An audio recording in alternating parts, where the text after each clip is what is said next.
Hindi alintana ang mainit na panahon, hataw pa rin sa pagsayaw ang mga kalahok sa indak-indak sa Kadalanan Street Dancing Parade nitong linggo, na highlight sa Kadayawan sa Davao Festival. 16 na contingents ang sumali na may galing pa sa iba't ibang dako ng Mindanao. Sinasalamin ng kanilang performance ang kultura ng tribo na kinakatawan nila. May mga hango rin sa mga kwento at alamat at tunay na pangyayari at mga hamon na hinaharap ng mga katutubo. Inabangan din ang parada ng 28 floats na hitik sa mga bulaklak at prutas sa Pamulak Floral Float Parade. May hugis durian, disenyong Philippine Eagle at iba pang mga sumisimbolo sa lungsod.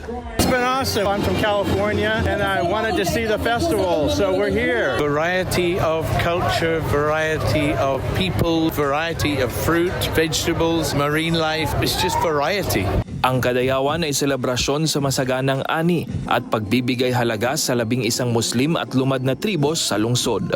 Hernal Tokmo, umaarangkada sa pagbabalita.